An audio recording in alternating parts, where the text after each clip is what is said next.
Welcome, lady lads and gentle lads, to another Smastian Says podcast. As before, we will be going over the information from the most recent MechWarrior 5 AMA session. This session having been focused on answering questions about the random map and mission generation. And we're going to be getting into the territory of frequently conflicting information from the developers, so be prepared for that. As such, there will be a fair number of things to cover in this podcast, so I'll be leaving timestamps in the description so that you can navigate towards one of the 6 main topics of the AMA as I have compiled them. The categories focus on 1. How does the random map generation work? 2. What degree of control will players have over the random map generator? 3. What kind of biomes, tile sets, and art assets are we likely to encounter? 4. How will random map generation affect aspects of gameplay? 5. How does the AI handle itself on randomly generated maps?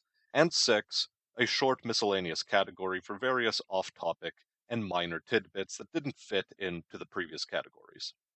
Before we get started, if you have any questions, clarifications, or corrections, feel free to leave a comment below, and I'll do what I can to answer them.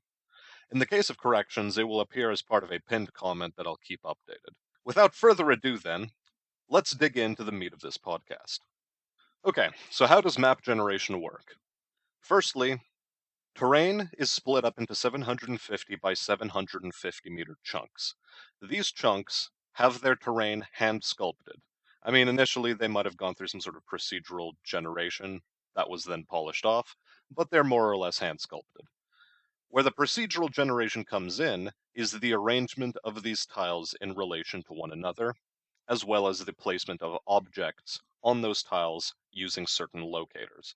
We'll expound on this a bit more in a little bit. Furthermore, the map generator functions on a seed system.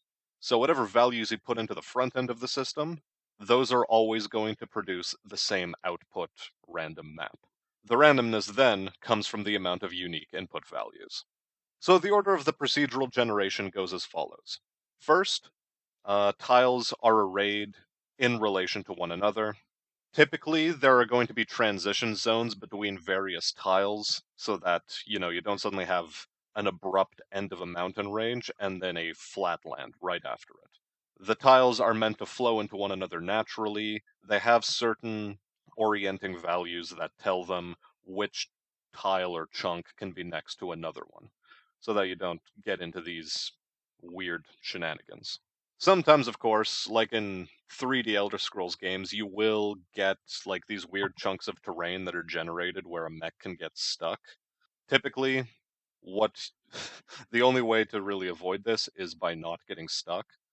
But failing that, the devs are planning on putting a system in place that allows you to be bounced out of the terrain a couple of times per mission, just to avoid these sorts of situations where a mech is stuck somewhere where it shouldn't be. Beyond that, the only way to fix that would be bug fixing, and the teleport or bouncing mechanic would be a stopgap measure to that end. On a related note, falling through the map should be very rare. The devs claim that they haven't encountered such a situation in a long time. Make of that what you will. So, after terrain is chosen, these tiles are arrayed next to one another. The next thing that is chosen by the generator is a theme for the mission. This includes biome, time of day, weather effects, and so on. Planets can have multiple of these biomes, by the way, where Terran worlds have the widest range of biomes possible for a map to be generated, though it will be impossible for the game to generate multiple biomes on one map. So you'll never run into an Arctic map that suddenly turns into a volcanic map. It's either going to be Arctic all the way or volcanic all the way. There's not going to be any in-between sort of hybrid maps. So once that is done, the map is then populated with objects as dictated by certain locators. These are specified by level editors. So none of the bases, objects, forests, enemy spawns, your own spawn, none of that is being randomly generated entirely. Instead, there are places where these things can spawn. There are a certain amount of spaces on a tile where an object can spawn, but that object can only occupy one of those possible places when it is spawning.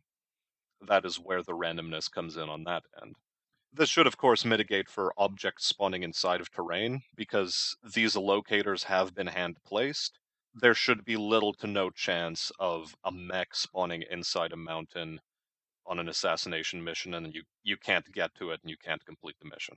This should not happen. This, combined with the aforementioned lack of procedural generation of terrain and the elevations of terrain, goes a long way to allaying these fears. This does unfortunately mean that many of the objects like cities, bases, villages, etc., all of them are largely prefabricated. So there are only certain orientations that a base can take because there are only certain templates that a base has. There are a limited amount of village templates, city templates, and so on. Granted, this was done in some way to avoid repetition and level generation, so that you wouldn't suddenly run into repeating objects too often, so that the same city orientation doesn't suddenly keep popping up throughout the map and making this weird conga line of a cityscape. These locators have been programmed such that these situations do not occur.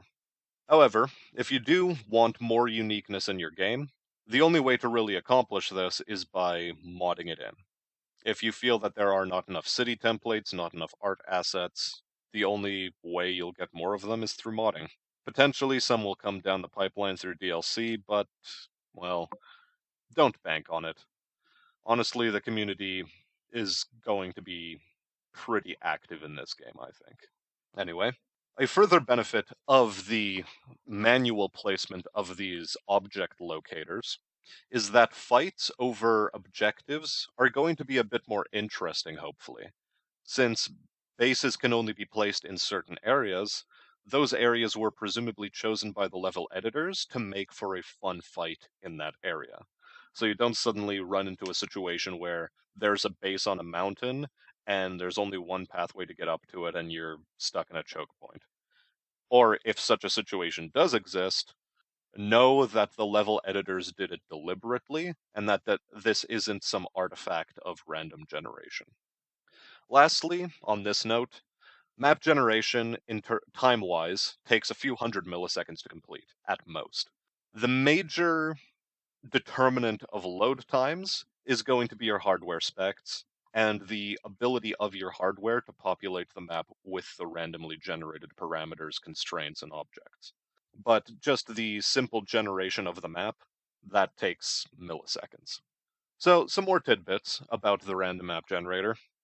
Maps will tend to be roughly rectangular in shape, though there will be some variation in terms of map orientations from time to time.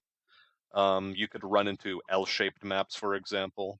Sometimes you will be fighting on like a hub map where it's more or less circular with like a central hub and maybe like a plus sign, those sorts of things. Either way, it is going to be vaguely quadrangular. You're never going to get a circular map, nor are you going to get a weird octagon. Maps will also be generated in a way that should allow players to walk to their objectives without the need for jump jets. That said, if the map generation were to break itself, it is highly advised that mechs are to be equipped with jump jets for such an eventuality. But they should never be mandatory on any of these missions. As stated before, bases are largely prefabricated.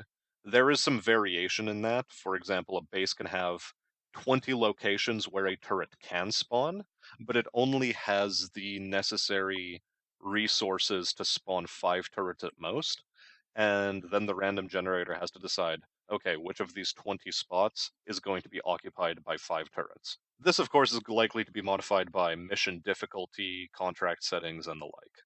The largest possible randomly generated map is going to be 6 by 6 kilometers, so 8 by 8 750 meter tiles. The smallest will fall in at roughly 4 by 4 kilometers, and it will be impossible, to make infinite maps with level streaming. And the maximum map size that the engine can handle will be somewhere around 16 by 16 kilometers, though you will never see one this large in-game, because this is where the devs say that Unreal Engine 4 runs into a floating point number limit that starts breaking physics calculations at around this map size. Of course, since maps will have a finite size, to denote map borders there will be a terrain or there will be terrain that should clue you in to where a map boundary is. The idea being to convey to the player in a natural and non-intrusive manner where a boundary is. Typically, this will be denoted by mountain ranges and oceans. If you do go out far enough, however, you will be given a warning that you are nearing the map edge, and you will eventually run into a wall of sorts. Though the devs were somewhat vague about what kind of wall this is supposed to be, assume it to be an invisible wall or a feature that forces you to turn around and get back into the fight somehow. For those who are interested, tile terrain is not generated as a discrete asset. It is instead generated as an Unreal Terrain segment. Things like garrisons also function as an Unreal Terrain segment. Beyond that, various static meshes and the like are laid over top of this for the purposes of unit pathing and the like. I'm not too sure on the specifics here. I'm merely conveying what I heard. Presumably, people who are more familiar with Unreal Engine 4 will know what this means. The only effect that contracts will have on level generation is in regards to the enemy force's composition that one will go up against, i.e., difficulty of engagement and the faction to whom it belongs, as well as what kind of mech said faction is allowed to field from the random list, and what kind of objectives will spawn depending on the mission type, and so on and so on. On that note, some folk were wondering how the game's mission generation will compare against Harebrained Scheme's Battletech, specifically in regards to predictability.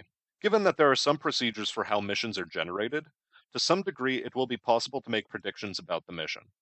That said, if the enemy will send in reinforcements or other curveballs, it should be more difficult to predict if they will do so, how they will do so, and from where those sorts of events will occur. At least that is the hope. Your mileage may vary. The procedural generator is not going to intentionally seed map optimal mechs for specific proc-generated missions. The only time this is not the case is when dealing with zero atmosphere environments, as an example. It would be strange to see helicopters in zero atmosphere, so they are instead going to be replaced with jet-propelled VTOLs appropriate to the environment. Mechs, though, are drawn from the appropriate pool of possible mechs a faction can field, regardless of their heat characteristics on a given map. Enemy spawning functions on a battle value system, akin to what is seen in tabletop. All assets are assigned a battle value. The more difficult the mission, the greater the overall battle value limit, as well as the greater the battle value limit on individual units. Lastly, the procedural mission generator will not cater maps to your playstyle nor company assets. After all, how would the game know how to gauge what your playstyle is in a way that isn't unwieldy from a programming and troubleshooting standpoint? The only time missions will be catered to you is if you're on a losing streak and you're down to your last cicada, let's say. Then the system will throw you some easier missions so that you can get back on your feet. And with that out of the way, we're going to be moving on to player control over map generation. So to what degree will players have control over map generation? I'm going to split this one up into two parts. Firstly, from the modding perspective, and then from like the in-game player end perspective. So, in regards to modding, random map generation will have support for player-made biomes. Your mileage may vary with how well you can implement them and so on, but the tools are there in any case. It will be possible to fiddle with tile archetypes such that certain missions will only occur on certain biomes, in essence, only encountering base defense missions in mountainous terrain, let's say, or only on desert terrain, whatever you want. It will be possible to add triggered events with scripts for the purposes of custom mission generation. From the sounds of it, there are already some minor scripts in place. It is unlikely, however, that they are very cinematic, if you know what I mean. If you are interested in modding in your own levels and working with the procedural generator in any extended capacity, however, don't expect any documentation to be released by PGI before launch. And even after launch, it doesn't sound as though they're going to be treating this as a priority, so you'll largely have to be learning how to do all of this yourself. Now, onto the player end of things. There is a lot of uncertainty about how much control the player will have over procedural map generation. The devs during the AMA threw around some conflicting answers in regard to this topic, so make of it what you will, and let me know if you feel I've misunderstood what they said, if you have already watched or were present for the AMAs beforehand, or if I'm not being clear about something here. On the one hand, they did mention that they intend to release a map editor. Yet within this same session, they also mentioned that map editing is going to be modder territory exclusively, because they don't know if they'll have the time to put in a system that will allow players to modify map generation parameters for instant action even, let alone a standalone map editor. Like, this is where the clarity starts to get really muddy. And this does contradict things we heard in prior AMAs. The justification that they provided would be that they would have to code in some sort of quote unquote backdoor that will allow players to modify map generation with something as meager as sliders, even.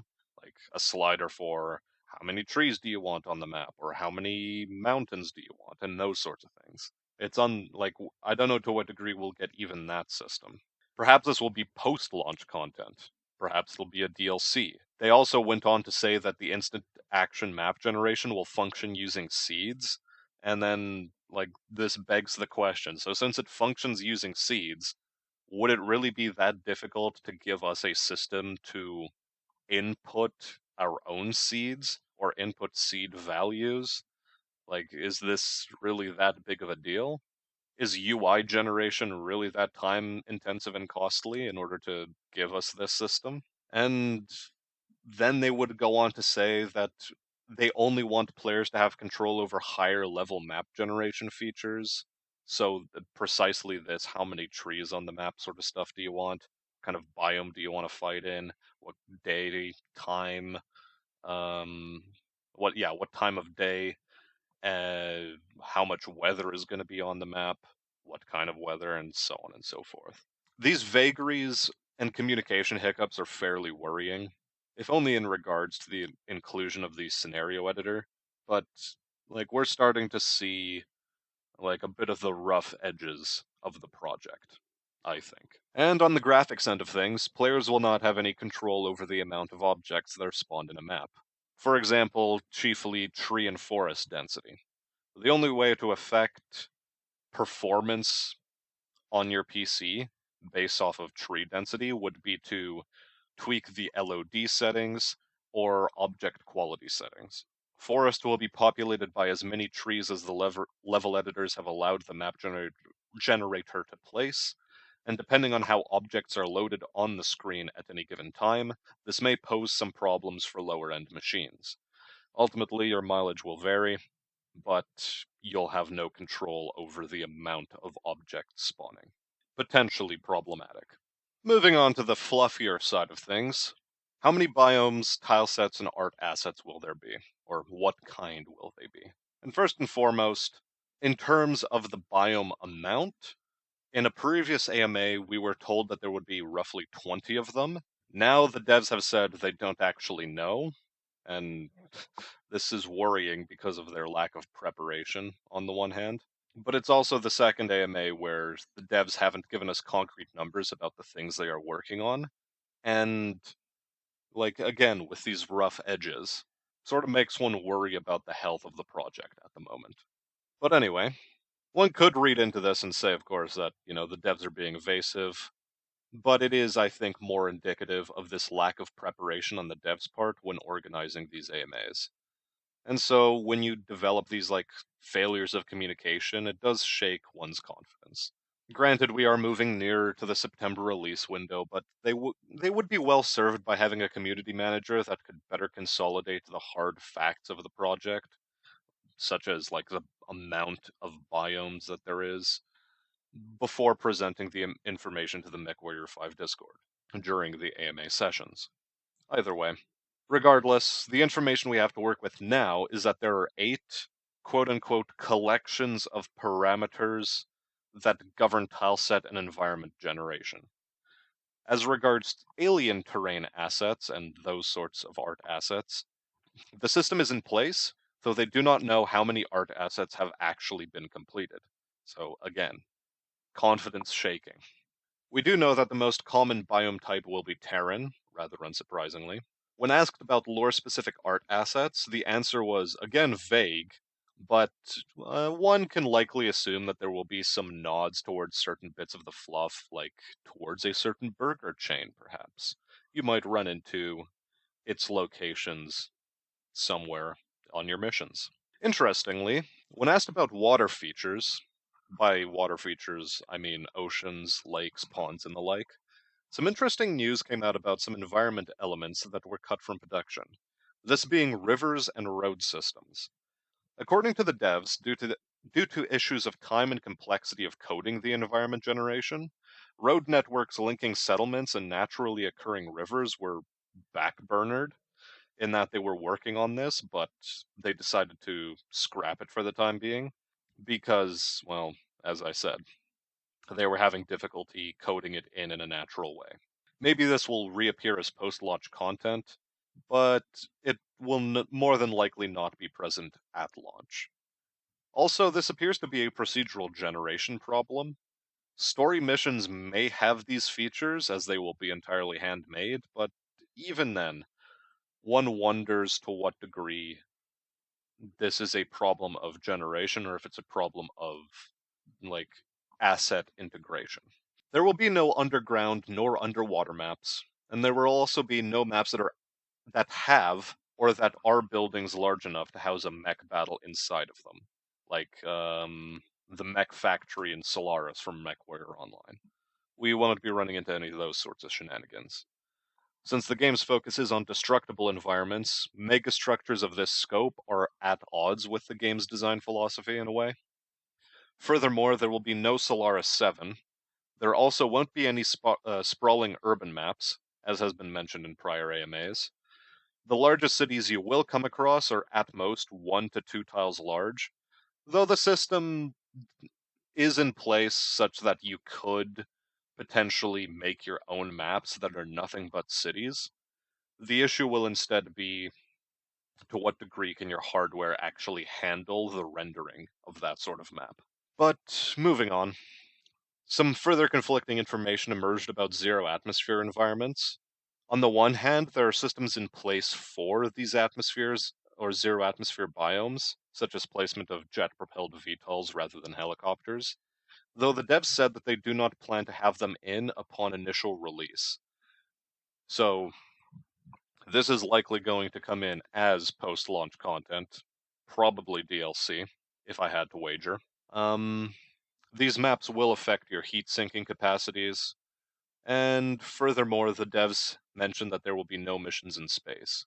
Presumably, this means stuff like pretending to be a turret on a ship's hull during a sit-based battle as opposed to moon environments. All told, however, it is yet another instance of poor communication, but make of this what you will, again. And lastly, for those interested in modding the game, in terms of the kind of cities that exist, they are going to be rather mundane in that they follow generic templates and they are going to be seeded onto the maps more or less as you saw them in the MechWarrior demo or in the MechWarrior 5 demo at MechCon. There are not going to be any specific port city styles or mountain fortresses or other context-specific settlements in the game. You will have to mod that thing in. Either that or wait for an urban warfare DLC to come down the pipeline, maybe with ECM mechanics. Anyway, snide jokes aside, let's move on. So how will map generation affect gameplay? When it comes to spawning, for example, you will sometimes be coming in via dropship, and the other times you'll already be spawned on the ground, typically in base defense mission types, one assumes. Biomes will have gravity constants, but implementation is unclear at the moment. Poor communication again. Let us assume that it won't have much effect, and that what we learned in prior AMAs is still true. In essence, that the AI doesn't handle gravity very well, and its interactions with nav meshes and jump jets. Procedural mission generation only impacts salvage insofar as it had an effect on a mission's parameters for control of the battlefield at mission end. Specifically, if at mission end you control the field, you will get more salvage. If, however, you don't control the field at the end of a mission, either because it requires you to extract or because you bailed out, you get less salvage. The mission generator will occasionally throw curveballs at you, though the dev team is trying to make them feel less predictable than HBSBT's endless reinforcement encounters. You know, the turn 1 reinforcement encounters specifically. Biomes will have an effect on mech performance, only insofar as weather has an effect on them. And the weather only has an effect on sensors. Namely, that your sensors will perform worse in rain, fog, radiation, or whatever other weather effects there will be in the game. Also, as regards terrain, the only terrain type that will have any adverse effect on a mech is an incline, which will slow you down. There will be no hostile terrain, such as mud or lava pools. And lastly, there will be no damaging weather effects like lightning strikes that can knock you out or whatever else. The lack of inclement environment effects extends to the temperature differences between day and night. Those will not exist, and they will not have any beneficial or adverse effects on mech heat. Day to night cycles will also not exist in a mission, outside of maybe a slight change in how far the sun rises during an early morning mission. And they will most certainly not be physics accurate vis a vis planet rotation. That's a bit too much dev work for an arguably minor aesthetic concern, and so they're not putting a lot of dev effort into it. There will be no way to choose spawn points after a map is generated, i.e., you will never be put into a position where you will get to choose where to spawn.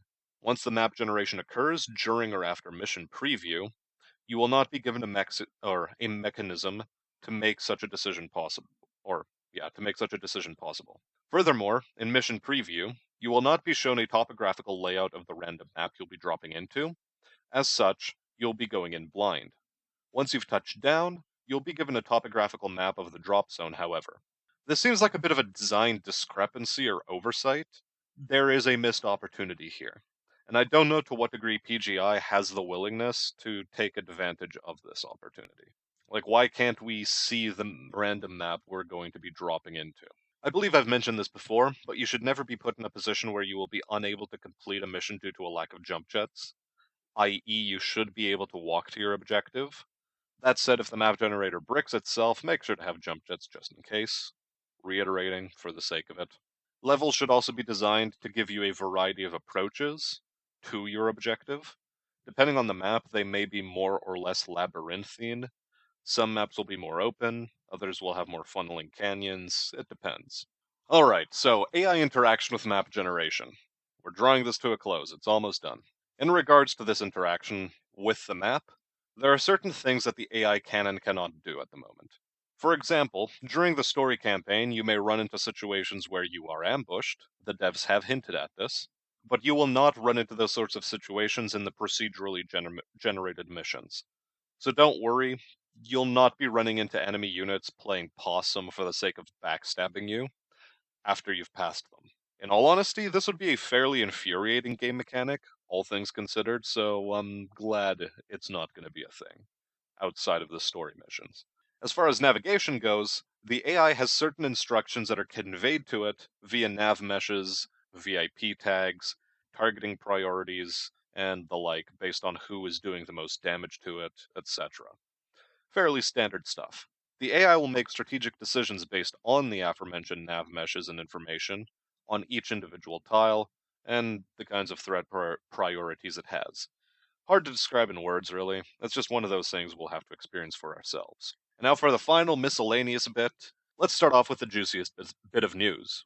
A survival style mission type has been confirmed for the game. As far as details go, it will be classified as a decoy mission type, though there may be other mission types that fall under this category as well, though I imagine that this is somewhat unlikely.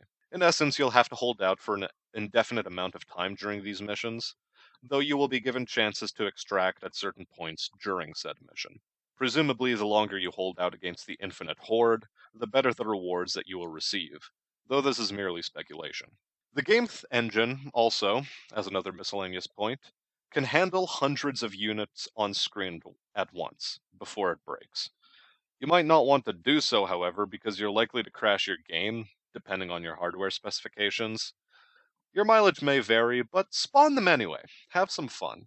And the last little tidbit we have to cover in this podcast is in terms of damage persistence. The kind of damage that persists during your mission depends on the type of damage that was done.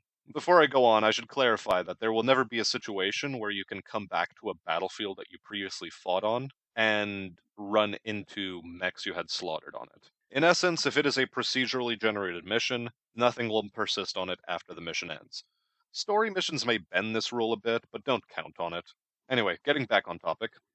Bullet hole stickers will likely be cleaned up after some time, though stuff like destroyed arms may persist for some time longer, and one can expect that mech carcasses persist at least until the mission's end, but your mileage may vary. This might be something governed by graphical settings, like how fast does this cleanup happen in order to make your PC run a bit faster.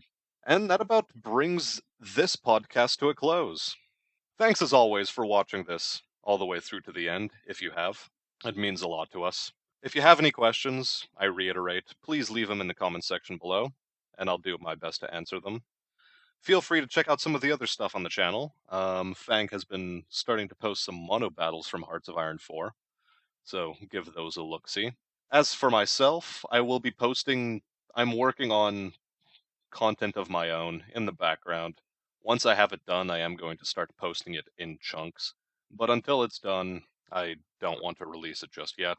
And as regards the ever elusive and ever delayed MechWarrior Online review, my mind keeps changing about it, and the longer I play it, the more nuanced my opinion is getting of this game.